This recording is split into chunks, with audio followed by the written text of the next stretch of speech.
Sawadee ka, tara na sa Thailand.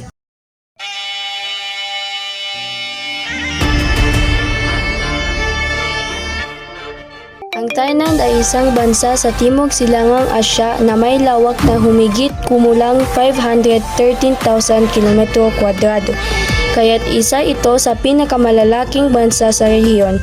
Nagkatabi ito sa Laos, Cambodia, Malaysia at Myanmar at napapalibutan ng Gulpo ng Thailand at Dagat Andaman. Sa taong 2025, tinatayang nasa 71.6 milyong tao ang populasyon ng Thailand, dahilan upang maging makulay at masigla ang kanilang lipunan.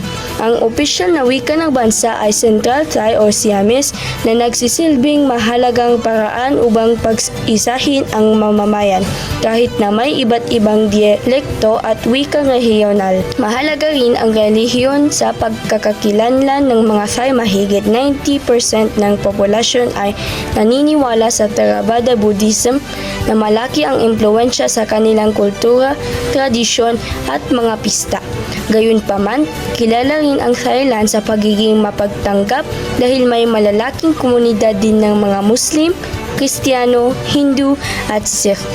Sa ekonomiya naman, ang Thailand ay itinuturing na isang newly industrialized country.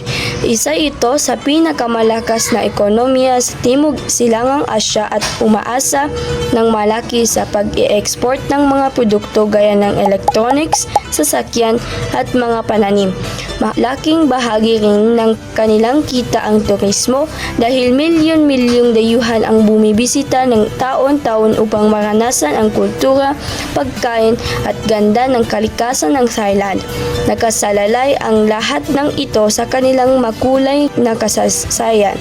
Ang Thailand, na dating kilala bilang Siam, ay natatangi dahil ito lamang ang bansang hindi nasakop ng mga Europeo sa buong Timog Silangang Asya. May mga ebidensya ng paninirahan dito na umaabot sa 20,000 taon na ang nakalipas na nakaimpluwensya ang India, mga Mon at Khmer.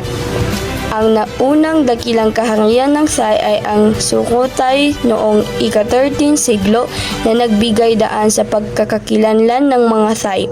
Sumunod naman ang Ayutthaya Kingdom na naging sentro ng kalakalan sa buong mundo ngunit nasakop ng mga Burmese noong 1767.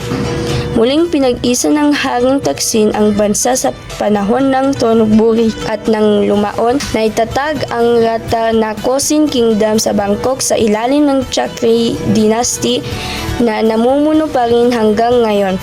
Noong ika-19 na siglo, sina Haring Mongkut at Haring Chulalongkorn ang nagpatupad ng modernisasyon sa pamamagitan ng diplomasya at paggamit ng teknolohiyang kanluranin.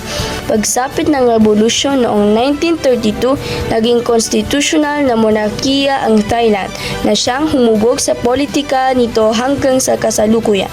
Sa kabila ng mga digmaan, kudeta at mabilis na modernisasyon, ang Thailand ay nananatiling dinamikong bansa na mahusay na pinag-uugnay ang tradisyon at pag-unlad. Dahil sa mayamang kasaysayan, malakas na ekonomiya, makulay na kultura at matibay na pagkakakilanlan, patuloy na nagniningning ang Thailand bilang mahalagang bansa sa Timog Silangang Asya at sa buong mundo.